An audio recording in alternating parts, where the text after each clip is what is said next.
Magandang gabi po mga kaibigan, mga kapatid. Sa gabi pong ito, samahan niyo po ako na tayo po mag-aaral ng salita ng Diyos. At muli na tayo po patuloy na mag-aral ng tungkol sa 10 utos na ating po na pag-aralan. At tayo po nakatapos na ng una, ikalawa, at ikatlo, ikaapat, at ikalimang utos na ating po na pag-aralan ng mga nakaraang araw pa. At lubos na patuloy po tayong pagpalain ng Panginoon sa gabi ito sa ating po pag-aaral. Tayo po idadako na sa 6 na utos ng Panginoon sa 10 utos at patuloy tayong pagpalain sa gabing ito sa biyaya ng Panginoon at sa tulong ng Kanya na banal na Espiritu na tayo po bigyan ng Diyos ng pagkaunawa, pagkaintindi patuloy sa ating pong pag-aaral at ang banal na Espiritu ay patuloy na kumilos sa atin at ang biyaya ng Diyos ay patuloy natin maranasan at tayo po magalak sa Kanyang pag-ibig na patuloy ipaparanas sa atin at ang Kanyang kalooban ay patuloy na lumingap sa atin at ay lumakad ayon lamang sa Kanyang pag-ibig at sa Kanyang kalooban at sa Kanyang nais sa ating buhay at tayo magkaroon ng tiyak at kaligtasan na kaligayahan sa piling ng Panginoon. At bago po lahat, ako po si Abel, isa pong Seventh-day Adventist na sa inyo po yung maglilingkod sa gabing ito.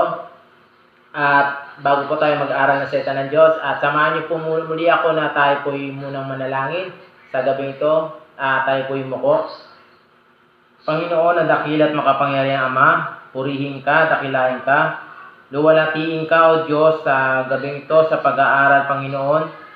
At patuloy na ang iyong salita ang maghari sa gabing ito at ang iyong presensya, ang iyong kapangyarihan, ang iyong kalooban, Panginoon, ay patuloy na dumako sa bawat isa, sa makakapanood, sa makapapakinig ng mensaheng ito, Panginoon. Patuloy na tumilos ka sa aming buhay, O Diyos, at maranasan ang iyong pag-ibig, O Panginoon na dakila. Purihin ka at samahan kami ng banal na Espiritu ng iyong mga anghel sa pag-aaral na ito sa gabing ito.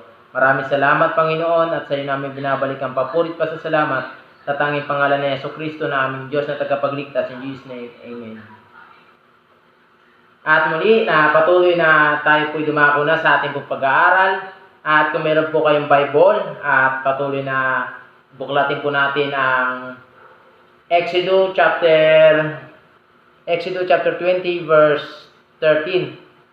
Ang sabi po rito, huwag kang papatay. Verse 13, sabi po, ito po yung ika-6 na utos na sinabi ng Diyos, huwag kang papatay.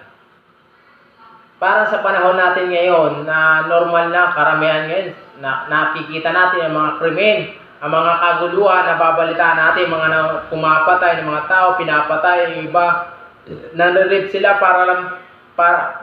pumapatay sila para lang makapang-rape, pumapatay sila para lang sa pera, at talagang maraming krimen na talaga nakakatakot sa mundong ito. Kaibigan ko, kung gusto mo, pag sinabi ba ng Diyos na gusto mo mabuhay sa mundong ito makasalanan at kaguluhan at hindi na maganda sa paningin mo, gusto mo ba mabuhay rito? Meski ako, kaibigan ko, hindi ako papayag na mabuhay sa mundong ito na ganito yung kalagayan at tingin natin na lalo pa itong lalala dahil sa pangyayari at talagang ang tao ay pasama at talagang hindi na maganda sa harapan ng Diyos ang sitwasyon natin sa huling panahon na ito.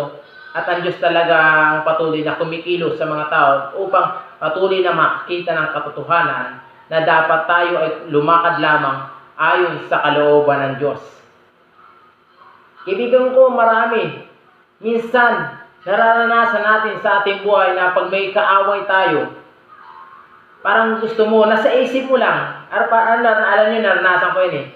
Meron na sumasagot sa akin, parang meron ako naging kaalitan noon, na pagsalitaan ko siya hindi maganda kasi nga hindi maganda yung ginawa niya. At tapos, siya naman mas masahol pa yung sinabi niya sa'yo. Talagang buong pagkatao, parang gusto niyang gusto niyang durugin buong pagkatao mo. Ako naman, tahimik. Pero sa isip ko, pinapatay ko siya. Pero yun na nasa isip ko. Alam niyo, sabi nga kung ano nasa isip mo at parang, sabi ni Kristo, kung tumingin ka sa babaeng titig na kung ano naiisip mo, nangangalaw niya ka na rin, di po ba? Parang gano'n na nangyayari, parang pag nasa isip yung tao na isip mo, tahimik ka lang, katapos yun naman, parang galit na galit sa'yo, pero nasa isip mo, pinapatay mo siya, Pumatay ka na rin, kaibigan ko. Parang ginagawa mo na rin. Kaibigan ko, kung talagang nais mo na huwag magawa yung mga bagay na yun, yung mga bagay na bagay sa isip at nagagawa karamihan ng mga tao dahil sa kagustuhan nila at sa nais nila pumatay. Kung nais mo na mapabuti ang iyong kalagayan hanggat maaga sa mundong ito, lumapit na tayo kay Kristo na siyang magbibigay sa atin ng pagkaunawa, pagkaintindi sa ating kalagayan, sa ating buhay, at makakaiwas tayo sa mga bagay na hindi kalugod-lugod sa harapan ng Diyos. Maiiwasan natin yan dahil kay Kristo. Nang ako po'y naging isang Kristiyano at isang mananampalataya at naging isang Adventist, unti-unti nilalagay ako ng Diyos kung saan at lalo niya ako nilagay sa kanyang bakuran tulad ng isang pastor, di po ba? Alam ng mga tupa na boses ng kanilang pastulat ng isang pastor o isang pastor. Pag ang isang pastor sumitsit yan sa kanyang mga tupa at nauna ang pastor, kaibigan ko, kung ang ugali ng mga tupa, sunod-sunod yan. Alam nila at kilala nila kung sino ang kanilang pastor. Ang kanilang pastor. Ang kanilang pastol. Kasi, kilala sila ng kanilang pastol. At kilala rin nila ang kanilang pastol. Kaya, kung gusto mong lumapit kay Kristo, lagi siyang mangunguna sa iyo at hindi kanya pababayaan. At ikaw'y makakaranas sa kanyang bakuran at hindi kanya hayaang makalabas para lang magkasala. Ipapaisip sa iyo ng Panginoon kung ano yung nararapat at makakabuti sa iyo at yung dapat na hindi mo ginagawa. Bilang taong makasalanan at tayo naman talaga yung makasalanan, ang Diyos ang kikilos sa atin para hindi tayo lalong magkasala at mapabuti ang ating kalagayan sa piling ng Panginoon. Maraming mga tao, lalo na ngayon, pag may mga negosyo, di po ba? Hindi lang po sa pagpatay. Nangyayari, pumapatay ka, hindi lang po. Unang-una, sa mga negosyante, o yung mga matataas na may mga mayayaman na. Marami rin ang nagpapatihulog, nagpapakamatay, nagpapakabigti, yung iba bigo sa pag-ibig, yung iba na bankrupt, yung iba baon sa utang. Wala silang maasahan, pinapatay nila ang kanilang sarili para lang makaligtas sa kanilang mga problema. Ang hindi nila alam, problema rin ang kanilang ginawa. Kasalanan din, pinatay nila ang kanilang sarili. Isa rin yan sa hindi nais ng Diyos. Ayaw mo, hindi ka nga pumapatay, pero sarili mo pinatay mo, samantalang ang katawan mo ay hindi sa'yo. Sabi po sa Unang Korinto, chapter 6, verse 9. Ito sabi ng Diyos Unang Korinto, chapter 6, verse 19. Verse 19. Sabi dito, hindi ba ninyo alam na ang inyong katawan ay templo ng Espiritu Santo na nasa inyo at tinanggap ninyo mula sa Diyos? Ang inyong katawan ay hindi talagang inyo, kundi sa Diyos. Di po ba? Pag pinatay mo sarili mo, yung hiningang pinahiram sa'yo ng Diyos, nasayang Bakit? Kasi hindi mo nilagay yung sitwasyon mo sa harapan ng Diyos. Pinangunahan mo yung Diyos. Ano man laki ng problema natin sa buhay, ano man naging sitwasyon natin, ano man ang nangyayari sa atin, kaibigan ko.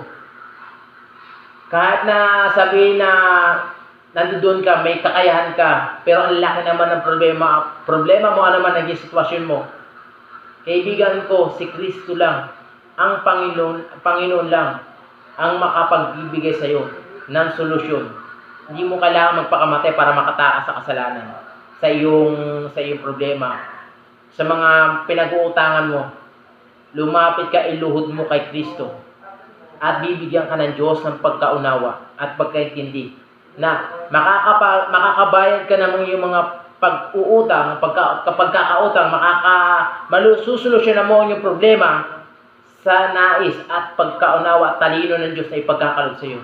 Ipapaunawa niya sa iyo yung dapat mong gawin na hindi ka magkakasala sa harapan ng Diyos.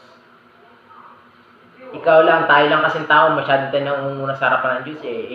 Ipinalangin mo, Lord, kailangan ko ng pera. At tapos biglang tumayo ay, nainisip ako. Punta ako sa ganito, ganun, ganun. Tapos, hindi mo na tinapos yung prayer mo. Hindi ka na nag-wait sa harapan ng Diyos. Pinangunahan mo na ang Diyos. Parang masyado kang namamadali, baka ma-delay or baka naman na hindi totoo ang Diyos, baka naman na hindi naman ako tinutugon ng Diyos. Kaibigan ko, lahat tayo mahal ng Diyos. Kailangan lang natin matutong maghintay, matutong makinig, matutong sumunod, at higit sa lahat, lumapit kay Kristo ng buong buo. Hindi yung kalahati lang, 1/4 muna, sunod na yung kalahati, sunod na yung kabuuan. Kung kailan nandun na tayo sa kamatayan, hahantong na tayo sa kamatayan. Sa bisyo, di po ba? Pinapatay din natin ang ating katawan. Hindi naman ako pumapatay. Hindi naman ako tulad ng mga yung negosyante nagpakamatay sila dahil lang dun sa mga problema nila sa buhay. Ako na, ito lang naman gawa ko. Iinom lang naman ako ng alak. Ito lang kaligayahan ko. Wala naman akong, hindi naman ako pumapatay.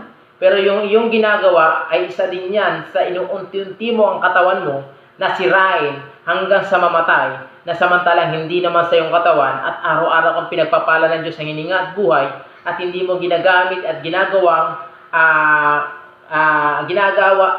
mo binibigyan ng galang ang iyong katawan na pinahiram sa atin ng Diyos. Ang katawang ito ay templo ng Banal na Espiritu. Kung dadaanan mo ito na maraming basura sa katawan mo, ay panananahanan pa ba ng Espiritu ng Diyos? Hindi na. Napakarumi na. Pero, ang Diyos ay patuloy na humihipo ng iyong puso at patuloy na siya'y lumalapit sa iyo sa kabila ng iyong pagtalikod. Kahit na kinakalapit ka na ng Diyos, saka na lang ako lalapit, Panginoon. Pag nakakaya naman sa iyo, masyado ako makasalanan. Hindi ka naman tatanggapin ng Diyos na maganda ng kalagayan mo. Ang gusto lang ng Diyos, lumapit ka sa Kanya kahit ikaw marami ka na napatay o marami ka nang nagawang kasalanan, kahit marami ka nang nagawang krimen sa buhay mo, kahit anong pagkatao mo, anong mang ginawa mong kasalanan, lumapit ka kay Kristo, hindi niya hihindiin. Siya'y haharap sa iyo at yayakapin ka niya. Kasi alam niya ang laman ng puso mo, ang laman ng isip mo. At kung gusto mong lumapit kay Kristo at huwag ka makagawa ng mga bagay na alam mong masama, siya ang iyong sandalan, siya ang iyong paglingkuran, siya ang iyong lapitan, at siya ang iyong mahalin. Sumunod ka sa Diyos na nagbigay sa iyo ng hininga. Sumunod ka sa Diyos na nagbigay sa iyo ng pagpapala ng buhay. Sumunod ka kay Kristo na siya man nagligtas sa iyo sa kamatayan. At sumunod ka kay Kristo na siya may pangako na ipagkakalob sa iyo. Diba napakaganda? At alam niyo mga kaibigan ko, yung mga sinasabi ko sa inyo na pag-inom ng alak, yung parang gusto kong pumatay dati, alam niyo nangyari yan experience ko yan kaibigan ko, na talagang kabataan ko noon na talagang pag ako napapatubol ang gusto ko talaga pumapatay na agad yung taong nakadanggil sa akin. Ganun ang ugali ko. Gusto ko agad, may plano ako Ginagawa ko siya ng plano. Baka dumating yung time, matsamba ko, mapatay ko. Pero hindi ganun ang plano ng Diyos. Lahat tayo, ayaw ng Diyos sa mga ganun plano. Dahil yun ay plano ni Satanas. At ninilin lang tayo, at tinadaya tayo, at sinungaling si Satanas na binibigyan tayo ng pangako na akala natin ay ito'y magiging maganda sa ating buhay. Yung pala ikapapahamak hanggang sa tayo rin naman mismo ay mamatay dahil sa mga bagay na akala natin okay. Pero kung lalapit ka kaibigan ko kay Kristo, tiyak at sigurado, sabihin ko sa inyo, tiyak at sigurado, 100% masarap ang maglingkod kay Kristo. Bakit? Kasi pili ko, masaya, masarap. Kung anong mayroon ka, kunti lang halaga ng pera mo, masaya ka. Bakit? Na ilalagay mo sa tama yung perang halaga at hindi mo nawawaldas sa walang halaga. Binigyan tayo ng karunungan ng Diyos na ilagay ang pera sa tamang paglalagyan para maging masaya ka. Hindi kung saan-saan at sisirain mong katawan mo dahil lang sa pera. Inom ka ng alak, araw-araw ka naninigarilyo. Pagdating mo, tumanda ka sa magsisisi kung kailang andun ka na. Yung malakas-lakas ka pa, hindi mo gamitin para sa Panginoon, para sa paglilingkod, para para purihin ang Diyos, para pag lumuhod ka sa Panginoon. At araw-araw mo dyan pasalamatan. Tuwing umaga, tuwing gabi, at dapat lagi na sa isip natin, sa puso natin, ang salita ng Diyos at ang kanyang mga pangako. Ang pangako niya, ang kanyang salita ay hindi mawawala magpakailanman. Ang tao mamamatay, ngunit kayang bigyan ka ng Diyos ng buhay at kaya ka rin niyang bawian ng buhay. Ang Diyos ang gumawa sa iyo, dapat mo siyang pasalamatan. At hanggat maaari, kaibigan ko, sino man nakakanood ng video ito, hanggat maaari, kung gusto mong maranasan, magkaroon ka ng pangako na magkaroon ka ng kaligtasan at hindi mo magawa yung mga bagay na pumapasok sa utak mo, sa tulong ng Diyos, sa tulong ni Kristo, ang biyaya ng Diyos ay patuloy mararanasan mo. At sabi nga sa Mateo chapter 21, sabi rito sa Mateo chapter 21 Mateo chapter 5 verse 21. Mateo chapter 5 verse 21. Sabi rito, narinig na ninyo ng unay iniutos sa mga tao, huwag kang papatay, ang sinumang makapatay ay mananagot sa hukuman. Alam natin, masama pumatay, pero ang iba naman, lakas ng loob pumatay. Lakas makipag-away, hindi makipag-away. Pag nandun na sila, nakita na nila yung kulungan, ay kukulong na sila na maraming taon. Naiisip ba nila yung ginawa nila sa mga pinagpapatay nila? Iisip ba nila sa yung mga ginawa nila na masama? Bakit nila nagawa yun sa tao na hindi naman dapat ginagawa yun? Sa kanila marirealize kung kailan sa kulungan na tulo na ang sipon, tulo na ang luwa, todo na, nagmamakawa na, wag lang sila makulong. As sabi nila, sorry. Kung kailan nagawa mo na. Kung gusto mo, kaibigan ko, na wag ka makagawa ng mga bagay na hindi mo dapat nagagawa, kailangan mong lumapit kay Kristo. Si Kristo ang daan, ang katotohanan at ang buhay. Siya lang. Hindi mo na kailangan gumawa pa ng maraming bagay para lang maging masaya ka at makapatay ka dahil sa pera. Maraming krimen na pumapatay dahil sa pera. Nakakapatay sila dahil sa pera. Kung ikaw ay kay Kristo, kaibigan ko, masaya ka kung anong mayroon ka. Kung anong mayroon kang pera, kontento ka at maligaya ka. Bakit? Meron kang karunungan na pinagkaloob sa ng Diyos na magagamit mong pera sa tamang paglalagyan. May lalagay mo siya sa kung saan importante mo siyang gagamitin. Hindi kung saan-saan. At sabi pa sa Mateo chapter 5 verse 44, ngunit ito naman ang sabi ko, ibigin ninyo ang inyong mga kaaway at idalangin ninyo ang mga musik sa inyo. Itong sabi ng Diyos, huwag na kayong magplano, huwag na kayong gumawa ng hindi maganda. Imbis na mag-isip kayo ng masama, isipin nyo ang Diyos. Isipin nyo na kailangan mapabuti rin sila tulad ng ginagawa ng Diyos sa ating buhay. Nais ng Diyos na tayo ay mapabuti. Idalangin po natin ang ating mga kaaway. Imbis na tayo ay magkasala, imbis na tayo ay makita na hindi maganda sa ating isip, sa ating puso ng Panginoon, na ating mga plano na hindi maganda na para pumatay lang, at dumulog tayo sa Panginoon. Idalangin natin sila, hindi lang sila, pati ikaw, kaibigan ko, na mabago ka ng Diyos. Mabago ang isip mo. Na imbis na magkaroon ka ng galit sa iyong kapwa, mahabag ka at magkaroon ka ng pagmamahal sa iyong kapwa.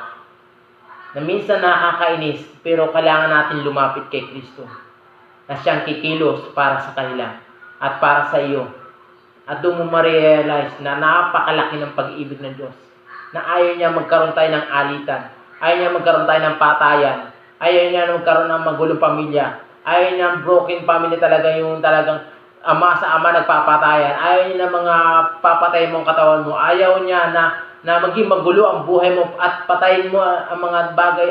Patayin mo yung kapwa mo, patayin mo sarili mo, at patayin mo sa bisyo ang katawan mo. Ayaw na ng Diyos ng ganun. Isa lang may gusto ng ganun. Si Satanas. Gusto niya sirain ang pagkatao mo.